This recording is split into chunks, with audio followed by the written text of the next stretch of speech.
Bonjour à tous et bienvenue pour ce nouveau test. Aujourd'hui, on va parler simplement, on va parler léger, une petite vidéo courte, ça change un peu, et on va parler KBR et tour de cou. Donc KBR a sorti dernièrement un petit tour de cou appelé les KBR S1, lancé à peu près en même temps que les KBR S2, les Intra. Vous avez le combo d'ailleurs ici. Donc ce sont tout simplement, c'est un tour de cou, tout simplement, qui peut être mis en MMCX, en 2 pins 0,75 mm ou 2 pins 0,75 mm type TFZ. Donc vous avez du choix déjà. Alors le truc classique, tant que vous avez du standard, vous allez pouvoir l'utiliser sur à peu près tous les intras existants. Donc surtout faites attention quand vous allez sur la page pour les, pour les choisir. N'hésitez pas d'ailleurs, vous avez le lien dans la description. Je remercie d'ailleurs la marque qui me l'a envoyé directement. Je suis en contact directement avec eux et ça fait plaisir. Et donc ce qui fait que aujourd'hui, donc c'est un petit tour de cou. Alors à 20 €, donc c'est pas très cher, qui est assez joli au niveau du design. On est sur donc une petite partie en dur comme vous pouvez voir, donc un petit peu plus dur mais qui peut pas mal se plier, donc assez souple, donc ça peut se ranger assez facilement si besoin. C'est une première chose. On a deux parties bien comme en général d'ailleurs. Une partie où vous avez la batterie et de l'autre où vous avez la partie électronique et les commandes. Donc ça c'est aussi la chose classique. Pour l'allumer, vous appuyez sur le play. Rien de spécial dessus, et vous avez donc une partie thermoformée pour le mettre derrière l'oreille. Un câble assez fin, mais assez logique en général, surtout à ce prix.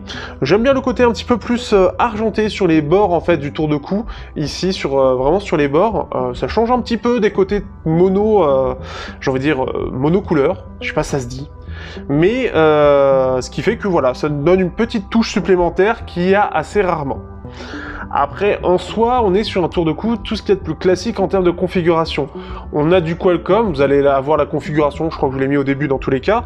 Donc du Qualcomm assez connu, avec en codec du aptX HD, aptX, AAC, SBC.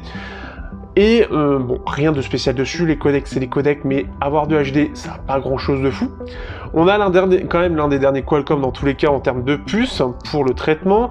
Donc ce qui fait que, étant donné que je connais bien Qualcomm aujourd'hui au niveau des DAC et au niveau des tours de cou, on est sur quelque chose qui ressemble d'ailleurs beaucoup au TRN BT20S. C'est d'ailleurs, ça ressemble aussi beaucoup au TRN T3, si je dis pas de bêtises, en termes de tours de cou. Et on a quelque chose de beaucoup mieux que ce qui est proposé par les KZ. KZ aptX HD, il n'y a pas de... KZ Bluetooth 5.0, c'est le tour de cou qui a le nom le plus simple au monde. Et on a quelque chose de beaucoup mieux. Parce que clairement, on a... et bonjour le chat, on a... Et j'avais un petit peu peur, sachant que je savais que c'était la même puce. Les KZ aptX HD, je les ai jamais testés parce que c'était beaucoup trop mauvais. Et j'ai pas eu le temps de les tester, j'aurais bien fait une vidéo mais j'ai pas eu le temps. Et j'avais pas l'envie parce que c'était vraiment de la merde. Le truc c'est qu'il y avait un bruit de fond tellement énorme que c'est juste... c'était inutilisable quoi. À part si vous utilisez la musique très fort, mais c'est inutilisable, il y en a beaucoup trop. Là, on se retrouve avec quelque chose de beaucoup plus classique pour le coup, qu'on connaît bien. Donc, ce qui fait qu'il n'y a rien de spécial. C'est un son qui est assez neutre pour le coup, donc ça va pas en rajouter, ça va pas mettre encore plus un boost de basse, ce genre de choses. Donc ça, c'est quand même une chose qui est intéressante, parce que il peut y en avoir quelques-uns où on a un son qui est pas terrible. En termes d'amplification, on n'a rien de spécifique. Le chat ne va pas toucher le micro. En termes d'amplification, on n'a rien de spécifique. On a quelque chose qui est assez classique avec du 32 ohms.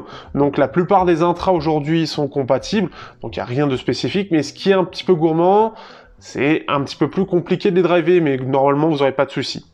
La chose à retenir surtout, c'est la sensibilité, enfin en tout cas la sensibilité des intras.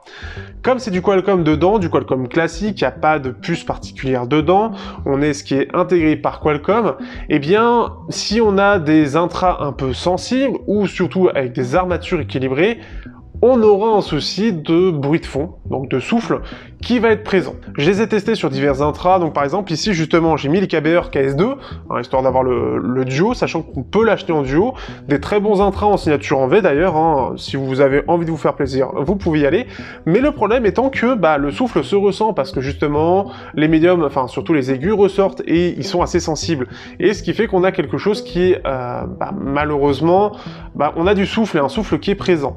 J'ai comparé aussi avec les KBR Diamond, et d'ailleurs je vous conseille plus en général, plus d'ailleurs des mono-drivers.